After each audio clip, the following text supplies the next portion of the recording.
Welcome to HumanityWins.net. Please read the important disclaimer on your screen. All of the content provided is for entertainment purposes only. It should not be taken as medical or legal advice. Please contact your doctor or lawyer if you require such advice. Thank you. The show starts right now. Welcome to this new episode of HumanityWins.net. This is episode 239 from August the 21st of the year 2023. Today is a Monday. And finally, I'm bringing you the episode on ghosts. I've been talking about this episode since the episode on death that I shared. It was due to the passing of an acquaintance, the ex-wife of a very good friend of mine. That kind of got me thinking about death again, about this concept of what happens during death, at death. And as I say, I can only share my feelings, my intuition. I don't know what happens for sure, but I do have the feeling that we only go to spiritual state, to pure spiritual state when we pass. We leave the body behind. We stop being this duality of body and spirit. We become pure spirit. And I guess for a while now, I had the idea that this passing was something not an issue at all, that we just are passing between two realities. Basically, you will become something else. All these ideas, you could be trapped between realities, and that didn't really come to me until something came with the passing of this person that, first of all, as I shared, she had a very bad case of cancer and, very aggressive case of cancer. And she was the one that was able at least to go home for the last few days of her life. And the reports from people close to her are that she was in very good spirits. And I find that extremely important. I find that extremely important because when I share this concept that you shouldn't be afraid of death, it's mostly that you should prepare for that. I think we are all afraid at the end. It has to do with our animal part, our physical part. That is the end for that part. You have to see you are two things. You are a physical body, you are a spirit. Death, as we know it, is the end for the physical body. That physical body doesn't get to live anymore. And I think that intuition is there, that animal intuition. Okay. So I believe we're all going to be afraid when passing, okay? Because it's going to be inevitable to control our physical body, controlled by the brain, by the egoic mind. And it's going to be the end for the egoic mind. There's no more egoic mind, and the mind knows it. That's why it's all hands on deck. When you are dying, physically dying, your body tries everything. Your pulse will go up, then down, depending on the amount of blood you have. For example, you're losing blood, you were shot or something like that. All depends, body temperature. Liver enzymes will be thrown into the bloodstream. Glucose and, glycogen and all type of, bilirubin from the liver and all that, and adrenaline. The body's going to try everything. Sugar, it's going to melt fat to create sugar to try to keep you going, okay? At the end, the intention is to keep you going. The final directive of your mind is to keep your heart beating, okay? That's the final directive. So the spirit might be prepared for the passing. The spirit can be, calm at the passing. But this turmoil from the physical body makes it that the way you pass, it becomes very important. So recently I had Jeannie on the show, Jeannie from Australia, and the main topic of that video, you want to look for the title, is narcissism, but we do have that, like the last 15 minutes. I don't know why we interjected the subject of death. And it was, yes, I remember now, it was because Jeannie, when she appeared with Joel from Waking the Future, she shared something that she was not afraid of dying. But she was afraid to losing the identity of Jeannie, or not remember her anymore. And so I brought that up during our chat, that what I believe happened is when the passing comes here on earth, you leave the body behind, you leave the mind behind, the memories of your persona, of this impersonation, this experience you had remain there. Yes, of course, they're all in the Akashic records, they're all in your DNA, so you carry them over. Of course, you can remember past lives. But not in an apparent way. It's by design, okay? So that's left behind in a way in the physical body, in the mind, and then you go to this passing, and I'm open to the possibility that this passing there could be some issues there. Especially we shared there with the episode with Jeannie. What happens, for example, if you're in an airplane accident, you're a soldier, if you, for example, are being killed aggressively, by a shooting, sexual abuse. Something like, something very aggressive, something very unexpected. If you pass very young, maybe unexpectedly. So I do believe now that there could be issues during the passing that will make you a ghost, okay? Let me explain this. If you are unable to go from experience A to experience B and then become another impersonation in your new experience, you could be left in the what is called the 4D, what is called the astral, basically on this bridge between realities, what is called the metaphysical and all that. That's why some of these entities, which I think entities is such a bad word, I'm sorry about saying that, beings, these confused beings, these trapped souls, are left between realities, and they try their best to get our attention by manifesting, which will be the mainstream concept of ghosts. It particularly seems to be attached to a specific place and that, and I believe that has to do with your past in that place, for example, in a house or something like that. Or if you didn't pass on that specific place, but for example, you used to live in that house, it will make sense you go back because you're trying to go back. In a way, you're in the bridge, but you're not even halfway through. You're trying to go back to experience A, to your previous one, because you feel there's something there. You feel there's something unfulfilled. You're very confused. I'm not sure you're even aware you're dead, okay? I think you're just confused that you don't know what's going on. Until eventually, I don't think that's a permanent state. By the way, we go on forever. That's what I believe. And I believe we can be ghosts for, in mainstream numbers, in nerd numbers, might seem like a lot, but you could go on for 100 years, 500 years. But eventually, I do believe you find your way, you go to your next experience, and the haunting stops, okay? So apparently, there are some people that claim, again, there's this school of thought that they help these souls find their way. And that would make a lot of sense if we think about it, because they would basically just say, hey, you know what? Kind of, if they are able to communicate with them, okay, you know what, you're dead, okay? You're trying to come back to this reality, this earth.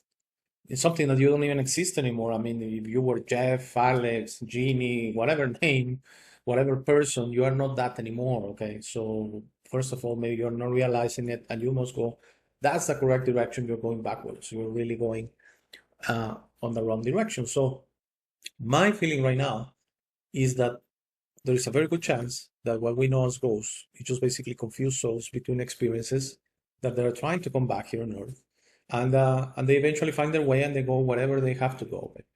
So I don't think that someone can tell specifically where someone is. That's the kind of when I get in trouble mentioning religion and all that, because kind of religion wants to give us that answer. Always religion is close to what's happened after life, because maybe they don't offer a lot of answers here in life, but they say they have all the answers on the afterlife, and I disagree. Okay, I disagree. I don't think anyone has the answers. I think actually the afterlife is a very personal experience, and this is another example, because some could pass if they prepare for that, if they kind of accepted that, if they understood that it's just a passing. I think they pass inadvertently seamlessly to their next experience. But if they are afraid of that, if they are resisting to that, if they feel they shouldn't die. And I shared a family member of my wife that when a person that apparently contacted the soul said, I didn't want to die. That's the first thing that came. So that's telling, okay? If you don't want to die, you're going to resist it, okay? And I'm not saying you should want to die, please. It's very confusing. I say that when your time comes, you should accept the passage, okay? Because it's just a passage. Don't be afraid. It's not like you're going to go on a cliff and nothing's going to happen. I do believe it's just a bridge between existences, and the easier, the less resistive you are to it, the better off you're going to be, and you're going to be on your way to your next experience, which is great, which is the intended situation, okay? So let's watch, this is, I'm not want to scare you, but this is a little bit spooky stuff. This is what I could find. These 4 types of ghosts of the mainstream kind of stories of ghosts out there in the streets, in castles. But I chose it because it was a good video to show you the different possibilities to become a ghost, okay? And then I'm going to give you my final thoughts on this very short Monday episode on ghosts. Thank you. Let's watch it together. Hitchhikers. Have you ever been on a road before, got a little bit bored, and decided to pick up a hitchhiker on the side of the street? As you engage in some small talk, later on you notice they mysteriously vanish into thin air? If you have, it's possible that you might have made a ghostly encounter with a vanishing hitchhiker ghost. This first started out as an urban legend in a non-fictional book that goes by the same name. Accounts of this bizarre phenomenon date back to the 1870s though. Vanishing hitchhikers will typically look as though they're in a very vulnerable situation, such as being stuck in the snow with little clothing on. The driver will become confused, but later on realize that someone matching that description had lost their life in a very unexpected way, such as a car crash or from a homicide. Some might attribute these bizarre occurrences due to hallucinations or from too much time on the road. Number 11. White Ladies. The ghostly apparitions of women in white dresses, the White Lady, is one of the more common ghost sightings and widespread across the globe. A spirit of a woman that appears white was often deemed as pure and holy before their untimely demise, as opposed to black or red apparitions for the most part. Many of them are also known to have lost their lives out of grief of loved ones, from an accident, on their wedding night, or during a moment of heartbreak. One of them that's well known is from Ireland. The story goes that a military guard fell asleep and was executed by the father of the woman. When she received the news of her loved one's demise, she left from the Irish cliffside. Now she haunts the Charles Fort and is known as the White Lady of Kinsale. The Charles Fort is now one of Ireland's most visited landmarks too. Number 10. The Headless Horseman. Mainly considered to be a mythical ghost, this one is pretty self-explanatory. Depending on the legend, this ghost might be carrying around his head in his arms, or he's got nothing at all and is looking around for his head somewhere. A short story written by Washington Irving was made into a film known as Sleepy Hollow, which talks about a ghost who lost his head during the Battle of White Plains after it was shot off with a cannon. He rises from the grave and searches for his head, but with no luck. This tale might have slightly evolved from Irish folklore, who talks about a headless fairy who uses a human spine as a whip. This brings a whole nother meaning to ghost riding the whip. Some of the folklore might also come from creepy depictions of Christian martyrs who are portrayed like this guy carrying their head, like St. Denis for example. While there haven't been a lot of sightings of the Headless Horseman, there have been plenty of sightings of a headless Anne Boleyn at the Tower of London, so watch out. Number 9. Civil War Ghosts. Ghosts of Civil War soldiers are commonly reported, especially in the southern states. Many believe that Gettysburg battlefield is haunted by the ones who lost their lives there. There was so much energy that just seemed to be lost here, it almost seems as though there's no way for it to not be haunted. It's believed that during the 3-day battle, there were 50,000 casualties. Buildings nearby have been featured on Ghost Hunters, Most Haunted, and also Ghost Adventures. Tourists who come to visit Gettysburg often get a ghoulish surprise and noticing white orbs in their photos. This old photo was taken in a house during the Civil War and was undergoing renovations. The person who was about to buy it might have changed their minds after seeing this photo. It's believed that Confederate soldiers slept in the cellar where this photo was taken. It shows a ghost walking up the stairs from the cellar, lonely and discouraged. With so many lives lost during this great American battle, couldn't a few souls still be wandering around? Number 8. Poltergeist. The word poltergeist comes from German, which translates to noisy ghost, and that's what this type of ghost is known for. Things such as loud noises, shaking furniture, sudden closing of doors, and so on might be a sign. The Moon River Brewery, located in Georgia, has been home to 4 different fires, a hurricane, a violent shooting, and now poltergeist activity. It's home to a restaurant, and many of the workers will tell you that there's something just not quite right about this place. They're known for wreaking total havoc on certain places that might have had a dark past and can be brought in by summoning evil spirits with a Ouija board. Other paranormal investigators claim that poltergeist activity can be explained by psychokinesis. Okay, as I shared, I include always the link to the show notes, so you can see the 12 type of ghosts. I only chose those 4 because I think it explains, particularly with the one with the soldiers, the ladies, or the women and men by the side of the road, hitchhikers. The one that there was some kind of love story and that. And I'm gonna have, please watch the episode on Wednesday of La Llorona, the legend of La Llorona, which is a ghost legend here in Mexico, exactly of that type. I mean, you're gonna see it on Wednesday, but briefly, it's just a story of there was some kind of heartbreak of relationship. I mean, broken heart, and this lady decided to drown her children. In this desperation, she went crazy, okay, for a second, and she drowned her children, and then she killed herself, and then apparently you could listen to her crying. That's what, the name La Llorona, which basically the crying one or something like that. You could hear her crying all around Mexico, especially in certain areas at night, close to rivers, okay. And then there's this story, I think it's an exaggeration, I'm going to share it on Wednesday, that apparently if you're with children and that, they are in danger if they're close to La Llorona, because she's going to snatch them, and that's what I believe. That legend goes overboard. I don't believe there are any actual reports of that happening at all. But maybe, yes. I mean, this spirit, the ghost, is actual, and it has been going on for hundreds of years. And that will make a lot of sense. If the passing was so sudden that she went crazy for a second, she drowned her children, and then she killed herself, for sure it will be a passing, a death, so unexpected, so traumatic that, you could become a ghost. So here on Final Thousand is very short Monday episode, Final Ghost. Basically, it has to do with that. It has to do with how you pass. It has to do with how you prepare for that. It has to do with not being afraid for that. And that's why I always share suicide is never an option because I believe suicide forcefully gives you a very difficult passing. Okay, first of all, it's like kind of quitting. It's kind of going against. It's interfering with yourself. So you are breaking a law of the universe, the law of non-interference. Yes, it's probably one of the only kind of actions I could think you're interfering with yourself. You're killing yourself. It's a death. It goes up. It goes down as karma, as killing someone. It doesn't matter it's yourself, that's still a killing, okay? Something you will have to process anyway, okay? So, I mean, some people have been in contact with me. I don't mean to brag, or I'm not a psychiatrist or anything like that, regarding that they are tired of this reality, kind of implying they are considering suicide. And I always said, I shared there was a person, most probably not in this reality with us anymore, that was last year during the summer, stage 4 cancer. If that evolved, that person is probably not with us anymore. Let's say, well, how about suicide and that? And, how about just quitting? No, it's not an option, okay? I know, I don't know. I don't know about the pains you can go through. And I know in some countries there's this option, legal option of assisted suicide. I don't think it's spiritually ever an option because, again, you have to live your life through whatever it is, okay? At the end, death has to come in a way. And you just need to be always at peace that whenever it comes, okay? So if you're staring at it, that's it.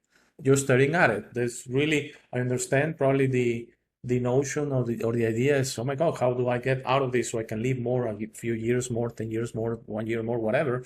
When that is there, okay? And the best thing you can do, or the best suggestion I can give you, is to be prepared for it and enjoy your life every day. You honor your life, you honor your loved ones, your family and friends, by just being at peace every moment in your life. It doesn't matter if you're at work, doesn't matter if you're at school, doesn't matter whatever you're doing, doesn't matter if you're alone, doesn't matter if you're with people. Just enjoy every moment. Be at peace, enjoy and embrace positive and neutral energies, okay? Neutral are mostly enjoyable and, and funny and that, and positive are truly positive, resonating in love, resonating in peace, resonating in empathy, resonating on all these beneficial energies, and just leaving negative behind, transmuting behind to neutral, okay? It's just too big of an ask to transmute negative to positive. It's basically impossible. But you can transmute very easily negative to neutral, and that's basically not partaking, not being, not being belligerent, not engaging whenever there's conflict, not, if there's a fight, just saying thank you, no thank you. Okay, I'm just going to leave. That's your defense if you're being attacked. If you're being attacked, your defense is not partaking, not participating, okay? So I hope you enjoyed this episode on ghosts. I hope it was what you were expecting. I might do another one, expanded. There's a guest that wants to talk about this and has some knowledge on this. I'm very open. I hope to bring... I'm very blessed with the guests I have right now. You obviously know Tony, Moxie, and all of these guys. Just recently had Jeannie, the Africa program that I'm bringing random people all around Africa. So it's going perfect. I'm not complaining, but I hope someday to bring, for example, experts, a medium, for example. Okay. So she or he, usually a woman, I don't know why mediums, shares some experience on these kind of contacts and maybe give us some kind of insight, because I'm just talking my intuition here, so I'm not very technical on the details of what implies to connect with this energy, with the astral and all that. So I wish to give you a better service, to honor you better, by bringing on guests that know a little bit more about this stuff, because it's certainly extremely interesting. And there's nothing wrong to talk about ghosts, death, legends and all that. They're entertaining, and we're not embracing anything negative. So it's perfectly fine. And we could be very well ghosts. And I'm pretty sure right now that most of us, if not all, have been ghosts in the past. So this is kind of something we need to embrace and accept that is possible. I hope you enjoyed this short episode. And if everything's great, I shall see you back on Wednesday. Please have a great Monday with family and friends. Thank you very much. You honor me with your time. Thank you. Have a great... Thank you for making it to this part of the video. This is my favorite part. This is where I suggest to you that you discover yourself. You are not what you have been groomed to believe. You are this incredible being without limits that has eternal life, amazing strength, infinite wisdom, and a big, beautiful heart. All your limits are always self-imposed. Your best version in this reality is inside you. Your only mission on this life is to become a beacon of love and guidance. This version is ready to be discovered today. How do you discover yourself? The discovery process is a personal one. No one can do it for you. Dedicate 5 minutes a day to talk to yourself and the universe. Request to be connected and ask, who am I? Where do I come from? You will start getting signs, breadcrumbs, and signals. You will notice how your notions about those realities start disappearing. No more hierarchies, no more competition, no more complaining, no more depending on others. Discovering yourself equals to breaking your matrix. Your self-imposed limits will fall, and you will be ready to serve humanity and help break this spell and deception on us. But you must be patient to allow others to wake up at their time through their own free will. That will be really soon, you will see, and that will start a new world. As you work towards your best version, you will notice how old emotions don't serve you anymore. Hate, fear, rage, pride, loss, envy, violence, justice, true violence, judgment of others, and other emotions will disappear from your mind and heart. You will understand those emotions serve only the evildoers and are not you. Please try to be understanding of others that don't think or feel like you. Everyone has a process. No one is right or wrong. We're all just different. Don't be concerned about being right, ever. Don't allow pride preventing you from patching things up with family and friends. It is very important you enjoy this life with your loved ones. Put in the work to patch things up and leave it to others to decide. Please relax and enjoy life. When everyone breaks their own matrix, humanity through our community consciousness will break the final spell. The new world will start and everything will gradually fall. Governments, hierarchies, and the medical and financial system will go from scarcity to abundance for all. Thank you very much for watching. Please share this episode. If you have any comments or suggestions, please use the comment section below. For private questions, conversations, and if you would like to appear on the show, please email me at hey@humanitywins.net. Thank you again. Please don't forget to visit our website www.humanitywins.net. By giving me your time, you honor me. Have a very, very, very nice day.